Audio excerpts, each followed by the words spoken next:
Hello, everybody. You are in week number 4, and I'm proud of you, and I want to encourage you to continue working through the practices.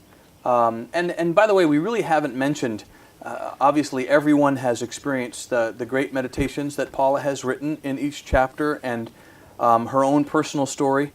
She then talks about the practice and then explains it more fully. But the meditations have been really good too, and thank you for them. Oh, you're welcome. So week number 4 is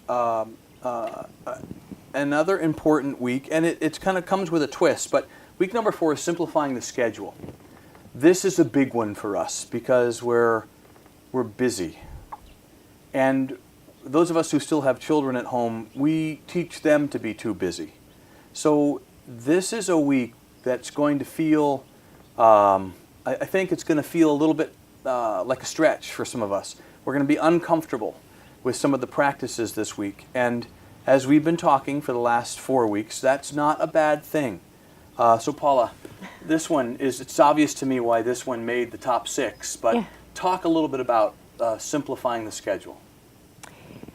Well, as you just said, we're very busy people, and being busy is sort of a hallmark of being plugged in and important. Mm-hmm. Yes. We're doing significant things, and lots of people need us, and so the phone rings and messages come and all that kind of stuff, and so it's easy then to see our busyness as some kind of badge of yes. being a good, upright citizen and human being, and yet the busyness is chewing away at us in major ways. So in our mind, busyness equals importance. Yes, I think so. Significance. It does. Yeah, and then there's a kind of strange permutation of that where, and I've heard it especially from women, where busyness feels like an incredible burden, and yet they don't know how to stop trying to meet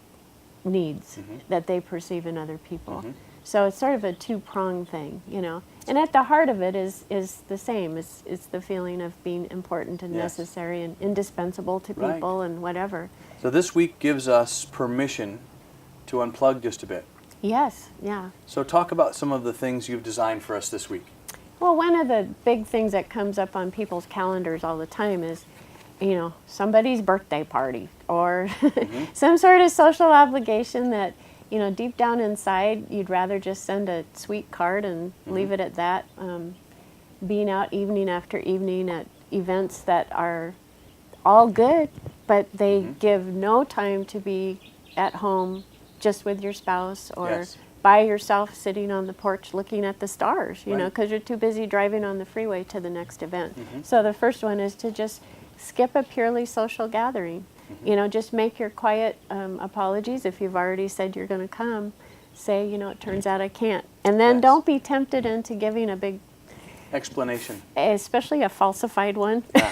My pastor's making me do this thing. Yeah, and I that's can't. right. Right. Yeah, just kind of quietly back out of it. Yes. And see how that feels, and that can be very uncomfortable for people, especially, like I say, people who are hooked into the notion that they have no choice. When a demand is made on them, a social demand is made on them, they have to meet it somehow. Yes. And conversely, the people that feel like, well, if I'm not at every party, I'm missing something, yes. that right. somehow or another life is going on and leaving me in the dust. Good. So things will come up for us.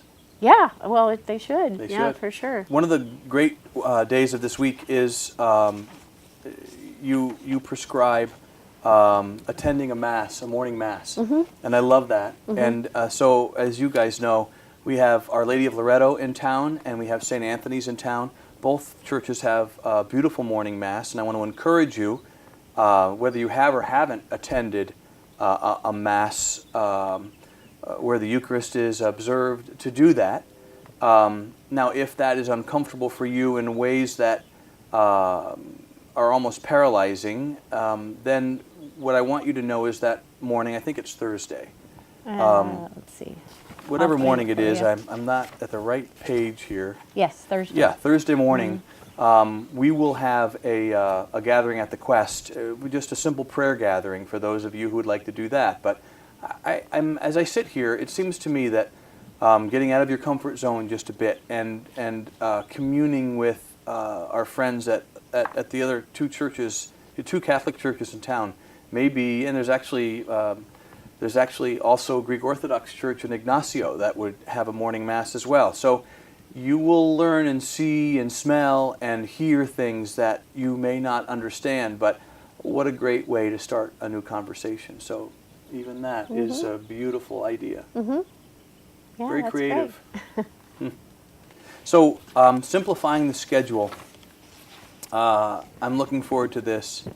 And thank you. You're welcome. Yeah. So it's so nice to really, what you're doing is you're becoming our spiritual director. Oh my goodness. For really, right? For these 40 days, you really, your book, which is written by you, is becoming our spiritual director. You're saying, this is what I recommend that you do.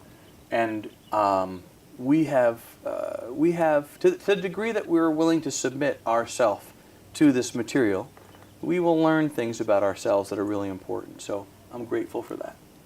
So Well, blessings on this week. yes, Paula, thank you.